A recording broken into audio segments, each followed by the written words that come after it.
Now we're going to talk about how can we quantitatively describe these things. Last one was qualitative. Oh, this means towards the wall or away from the wall or whatever.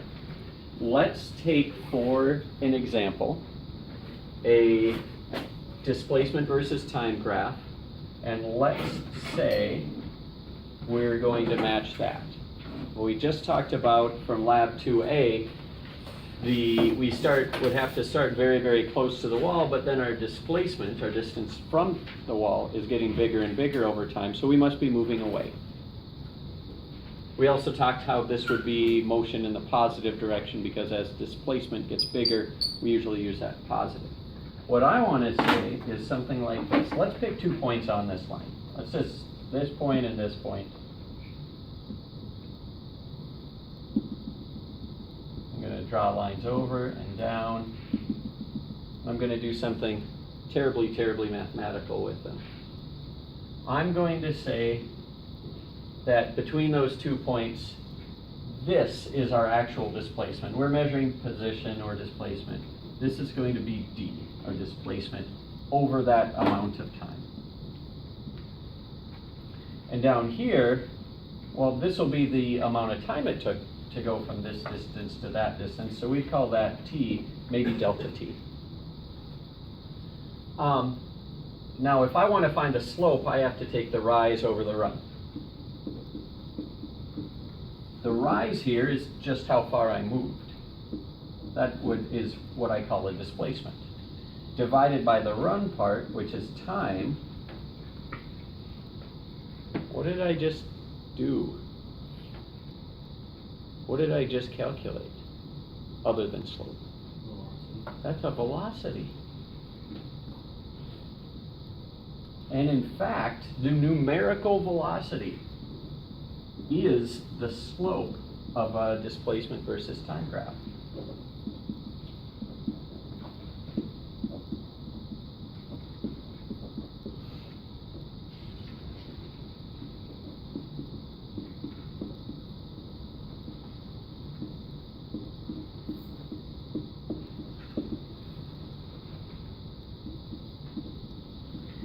It is the actual numerical slope even, because we calculate it the same way we would calculate the slope of that line.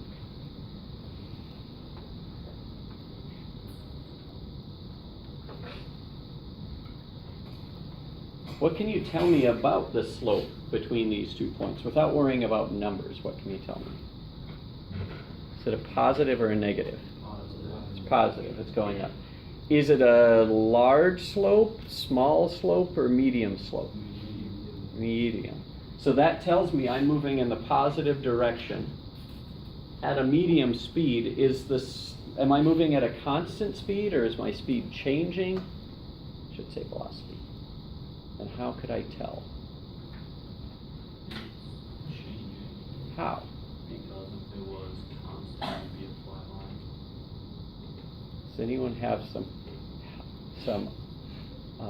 other support for that statement? Said if my speed were constant, it would be a flat line. How is my slope changing between those 2 points? Or is my slope constant? Okay, well, how do you know that? Why do you say that? Because if you go on the line at any 2 points, it's going to be the same. Yeah, I could pick these 2 points and I'd get the same slope. So, But velocity is slope. yeah. So velocity is constant too. Yeah. So since the velocity is the slope, if we have a straight line, the velocity is going to be constant between there.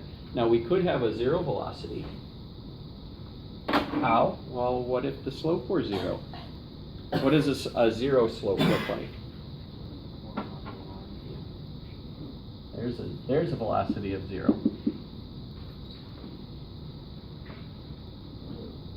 What does that part look like? Somebody other than Isaac now, this is all clicked for. What would our velocity look like in the last part? Yeah. Be negative. How do you know? Okay, so velocity is less than 0. It's in the negative direction. Is it fast or is it slow?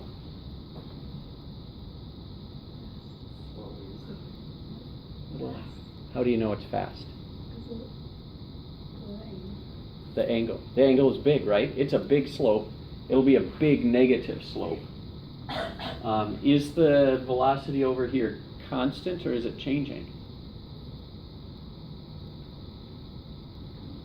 It's constant. It's another straight line.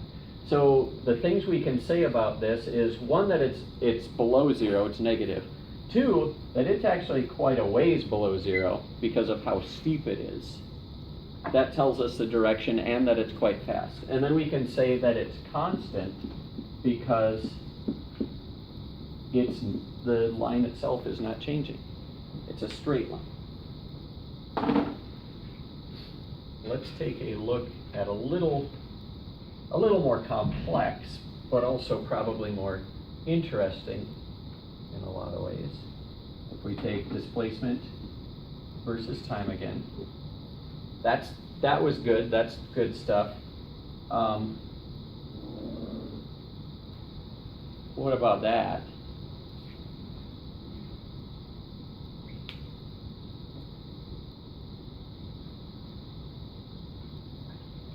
Can you look at this, and maybe Justin can you look at this just as a displacement versus time plot first and say, how would I have to move in order to try, approximate that, match that with the motion detector? Where would I start first up? Close to the wall, pretty close to 0. And I would move in what direction? Backwards, good. What would be happening to my speed as I moved backwards?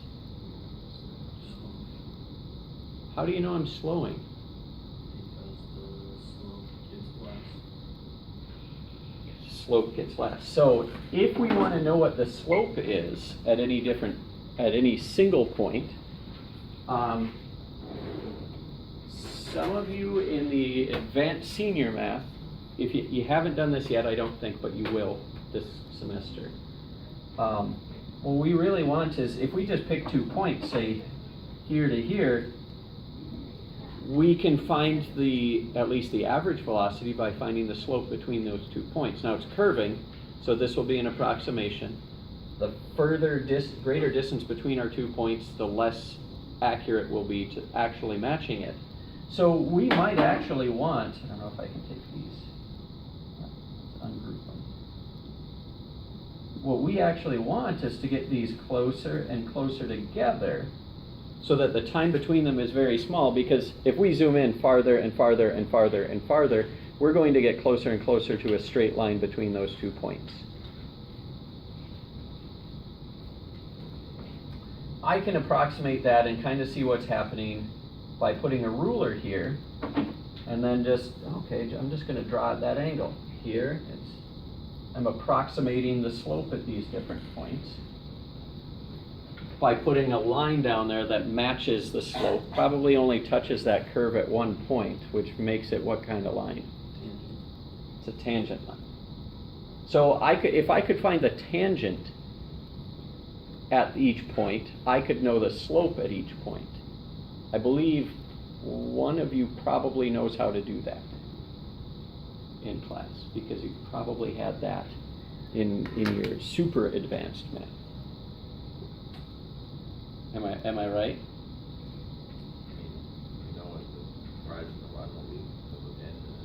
That's what tangent is. How do you remember how you have found it, or what math trick you could do?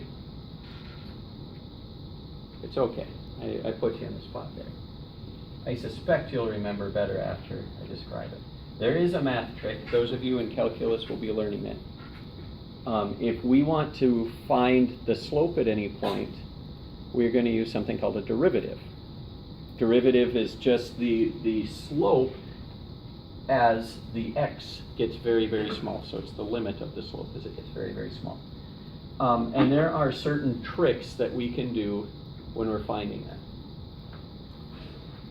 I want to do a different example that will be more obvious to you of how this goes together. So let's say that we have a similar shape, but in a different direction, something like that.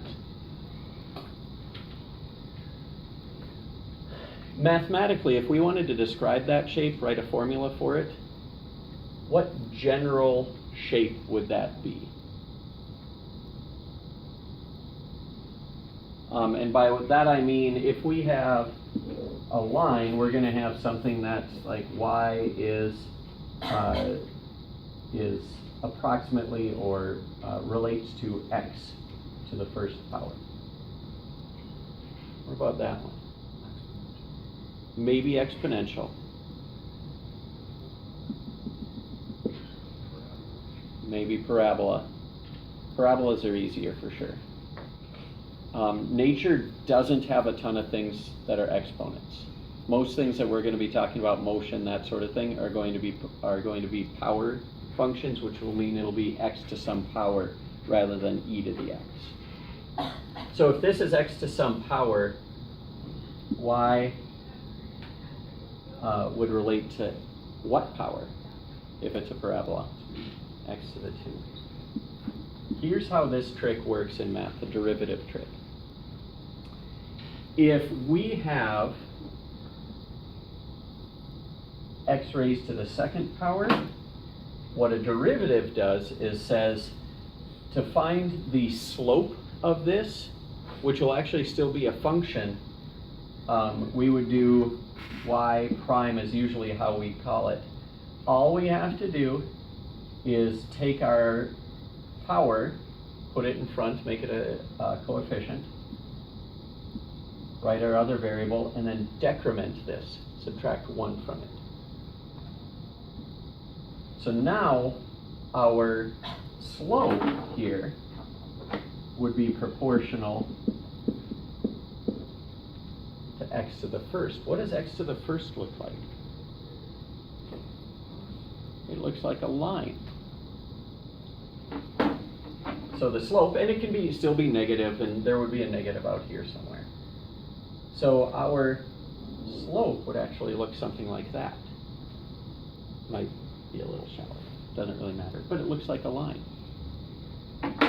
Let's take another example, a little easier one even, but it's the same rule. Let's say that we have, like we saw in the in our lab, that we have a flat line here. Our y is proportional to x to the what power for this? X to the first power. Y equals mx plus b. So in that case, it's x to the first power, so it should be proportional. If we find the slope of that, I'll do that in red. The slope will be that derivative. Well, let's do the same rule. We're going to take the coefficient down, put it in front, times our variable, times this minus 1. What's x to the 0 power look like? What's that? Because x to the 0 is what? It's 1. So it's going to be a horizontal line. The number out here, there could have been a number out here to get the slope. Our velocity is going to be constant. So what we're going to be looking at is these relationships and saying the things that you can judge. We're not going to do the calculus in this class. I want you to be aware of the relationship because that can really help you figure things out. And we will pause it here and get the rest of this discussion tomorrow.